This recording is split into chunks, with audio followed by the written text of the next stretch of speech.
Olá pessoal, professor Edson aqui. A gente vai dar continuidade aos estudos, né?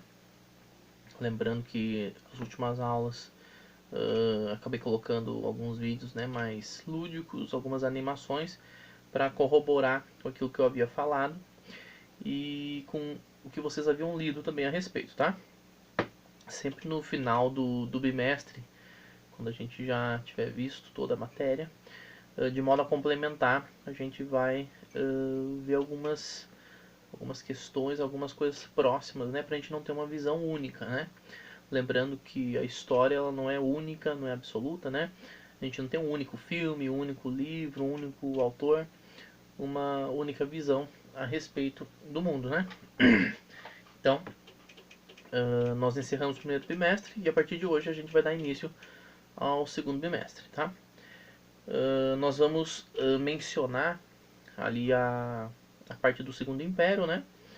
A gente vai ter o Dom Pedro II governando o Brasil durante muito tempo. E a gente vai ver algumas características principais, tá? Lembrando que o segundo reinado, né, compreende ali o ano de 1840 até 1889. Nós temos aí 49 anos, né? Temos aí quase metade de um século com Dom Pedro governando o Brasil. A gente vai ver no primeiro capítulo da nossa apostila, né, a introdução, e depois a gente vai dar continuidade, né, falando a respeito dos aspectos econômicos, né, o próprio café, que vai ser um produto importante desse período. Até fechar lá em 1889, que é quando a gente tem a proclamação da República, né, um golpe que vai destituir a família real aqui no Brasil. E nós vamos ter então todo um movimento militar, né, empenhado ali a restituir a administração política brasileira e dando início à República, tá? O que nós podemos mencionar de importante, de interessante de Dom Pedro II?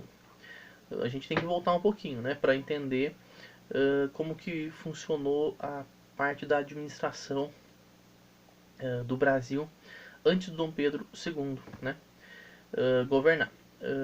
O seu pai, Dom Pedro I, né, ele foi responsável pela independência brasileira lá em 1822. Ele vai ter toda uma, como que eu posso dizer, vai ter todo um movimento, né, para organizar a primeira Constituição brasileira, que vai vir apenas 2 anos depois, né, 1824. E a gente vai ter um governo muito centralizado, né. Dá pra gente dizer que o governo do Dom Pedro I não foi muito bom, né, até porque ele faz uma mudança na legislação brasileira, né, Constituição de 1824. Ela era composta por 4 poderes, né? Então, além do executivo, que o próprio Dom Pedro I exercia, a gente tinha lá o legislativo e o judiciário. Ele cria um quarto poder, o chamado poder moderador, de modo a controlar os outros que ele não tinha autonomia e não poderia influenciar, né? Hoje se pressupõe, né, que os 3 poderes funcionam de forma autônomas e independentes e um não deve interferir no outro. Por ele ser um monarca, poder centralizado, queria estar a par de tudo, né, influenciar em todas as coisas, a exemplo do que foi o absolutismo, ele cria o poder moderador que regula os outros 2 poderes, tá? Então essa é uma curiosidade interessante. Lembrando que o Dom Pedro II também vai exercer esse mesmo poder moderador, tá? Então uma das curiosidades aqui, a gente tem 4 poderes no Brasil. Dom Pedro I, ele renuncia em 1831, né? Ele sai do poder em nome do seu filho, que depois será chamado Dom Pedro I, né?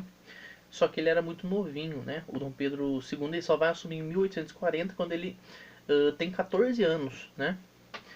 Esse período que tem a renúncia do Dom Pedro I até o início do governo de Dom Pedro II, a gente chama de período regencial. E esse período regencial, né, nós tivemos alguns grupos se formando, né, tivemos alguns nomes importantes ali, uma regência trina provisória, né, ou regência una, a gente vai ver depois, foram importantes para o Brasil manter a unidade territorial. Foi um período difícil para o Brasil, porque um dos principais objetivos que o Brasil sempre teve foi manter a unidade territorial. A exemplo dos outros países aqui da América Latina, a gente pode analisar hoje, né? Sempre quando tiveram sua independência, foram reduzidos, né? Então, o grande medo, o grande receio da unidade administrativa brasileira era perder território, perder espaço. Então, durante o período regencial, nós vamos ter várias revoltas, né? A gente vai ter revoltas pelo Brasil todo.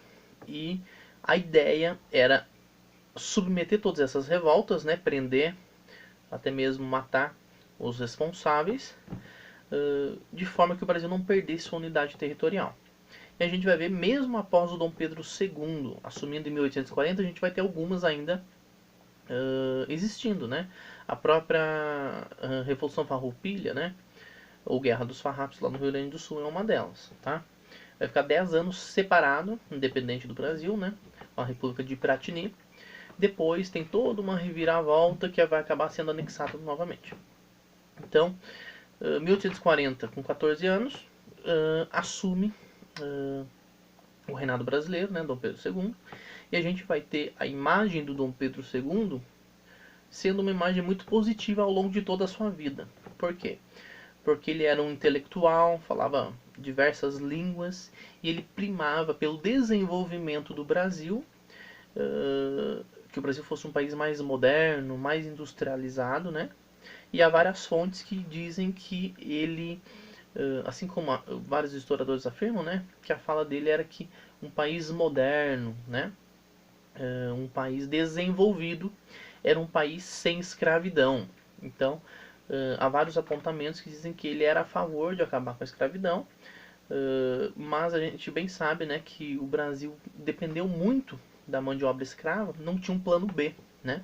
Por isso que foi um dos países que demorou mais tempo para extinguir a escravidão, né, na história do mundo. Mas a gente tem o Dom Pedro, né, se destacando em diversas áreas, né? A gente vai ter ali, por exemplo, o governo brasileiro, né, tentando desenvolver um pouco da parte educacional, né, a parte acadêmica, vai trazer equipes científicas para cá. A gente vai ver também a parte da biologia, né? Ele era muito fascinado por essa parte da biologia também, da engenharia, da medicina, e ele também vai se dedicar à tradução de textos clássicos, né? Então, muitos historiadores, muitos intelectuais apontam, né, o Dom Pedro I, aliás, Dom Pedro II, como um grande intelectual, né? Era um homem de autonomia elevada, né? Ele era sensível a essa parte intelectual. E a ideia dele, né, era fazer o Brasil possuir uma boa imagem mundo afora, tá? Então esse era o esforço do Dom Pedro II. Inclusive em 1850, né, nós temos a proibição do tráfico negreiro no Brasil. A ideia era aos poucos extinguir, né, a escravidão no Brasil. Vai demorar um tempinho ainda, né? Em 1889 para 1850 a gente tem 39 anos, né? Essa mão de obra escrava, que o Brasil era muito dependente, né? A gente vai ver que o Brasil vai acabar com a escravidão em 1889, né? Enquanto a princesa Isabel estava assumindo o governo, Dom Pedro II, né? Dom Pedro II vai para fora do Brasil, fica a princesa Isabel. O fim da escravidão não foi um presente da princesa Isabel, isso seria uma mentira histórica, né? Seria afirmar que o negro, né, o africano, sempre gostou de ser escravizado. Isso é uma mentira. Sempre houve vários meios de se revoltar contra o sistema, né? O próprio quilombo era um deles. A gente vai entender isso ao processo nas próximas aulas. E a gente vai ver que durante o governo do Dom Pedro II a gente vai ter uma guerra importante, né? Isso está mencionando aqui no primeiro capítulo, tá? Que foi a Guerra do Paraguai. O Paraguai naquele momento, né, em 1864, a guerra vai de 1864 até 1870, né? A gente vai ver que o Paraguai era um dos países mais desenvolvidos aqui da América do Sul. O Solano Lopes era um grande líder, né? Temos várias opiniões, né? as duas principais vertentes a respeito do assunto da Guerra do Paraguai. Diz o seguinte, que o Paraguai havia se desenvolvido muito bem, havia desenvolvido um comércio muito bacana aqui na América do Sul e estava gerando concorrência com a Inglaterra, que queria meio que manipular os países aqui na América do Sul. Brasil, Argentina, próprio Uruguai. E isso seria então motivado pela Inglaterra. Com isso a gente vai ter a formação, né, da Tríplice Entente, esqueci o nome aqui, eu sei que são os três países, né, Brasil, Argentina e Uruguai, né, vai formar o tridente ali, o trio que vai combater o Paraguai depois. E nós temos a segunda visão, que é uma visão expansionista, né, a exemplo do que foi o imperialismo, né, no século XIX da Europa, que a gente já estudou, uma visão imperialista do Solano Lopes, que ele queria ter um acesso ao mar, dar um acesso ao mar para o Paraguai. Então ele viria para o nosso lado, né, lá da Argentina e do Brasil, para tentar ganhar terras importantes. Tanto que ele vai conseguir territórios ali na parte do Mato Grosso aqui no Brasil. Só que a Guerra do Paraguai vai ser um desastre total, né, para o Paraguai.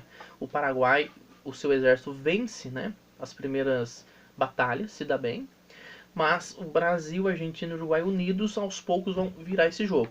Então, a Guerra do Paraguai só vai terminar com a morte do Solano Lopes. E vai ser terrível principalmente para o Paraguai, porque até hoje o Paraguai não se recuperou. O nível de analfabetismo era mínimo no Paraguai. O Paraguai tinha uma economia muito bacana, então tinha um status, uma imagem muito melhor do que ela é hoje, né? A gente pensa em Paraguai hoje, a gente pensa em produto falsificado, contrabandeado, etc. O produto paraguai a gente vê como um produto falsificado, né? Então o Paraguai naquele momento, né, 1864 até 1870, quando foi a guerra, era um país de ponta, era um dos melhores países, né, do mundo naquele período, né, do contexto aqui da América Latina. E hoje, né, dá pra gente afirmar com convicção que o que é hoje, com certeza, historicamente, provém do que foi lá a Guerra do Paraguai. E durante a Guerra do Paraguai, o Brasil vai gastar muito dinheiro, né? Algumas fontes indicam ali que o Brasil gastou 14 vezes mais do que era para gastar durante o ano todo, né? Então, o que poderia ser gasto em diversas fontes, diversas coisas, né?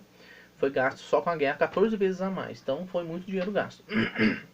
O Brasil vai perder cerca de 30 mil soldados, né?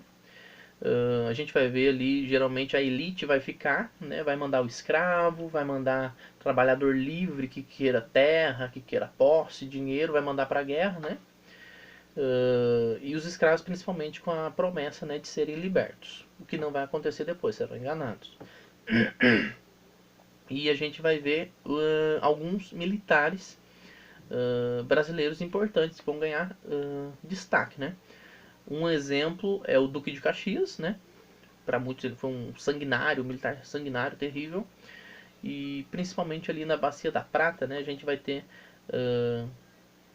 a Batalha de Riachuelo, né? Que até hoje é mostrada ali com honra, né? Com saudosismo pelos brasileiros, tá? Então nesse primeiro capítulo, né? A gente vê ali uma introdução do governo de Dom Pedro II e o destaque ali da Guerra do Paraguai. Nas próximas aulas a gente vai dar sequência, né, a parte econômica, a construção de ferrovias, né, do café, São Paulo Railway, o produto brasileiro, até hoje, né, o café brasileiro é um dos principais produtos, né, vendidos aí Brasil afora. E vamos dar continuidade então, tá?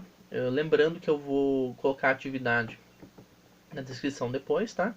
Algumas questões relacionadas à apostila, tá? Me parece que ainda não chegou a apostila. Se não chegar, assim que chegar, vocês façam os exercícios, tá? Vou selecionar aqui, vou ser mais específicos. E vai ter atividade dissertativa, tá? É uma explicação a respeito da aula de hoje, tá? Vai funcionar como uma espécie de diário de bordo, tá? Então, anotem os registros preferencialmente no caderno. Aí vocês vão fazendo anotação por anotação, aula após aula. Depois tudo vai ser computado no conceito bimestral de vocês, tá bom? Então por hoje é só. Bons estudos, forte abraço.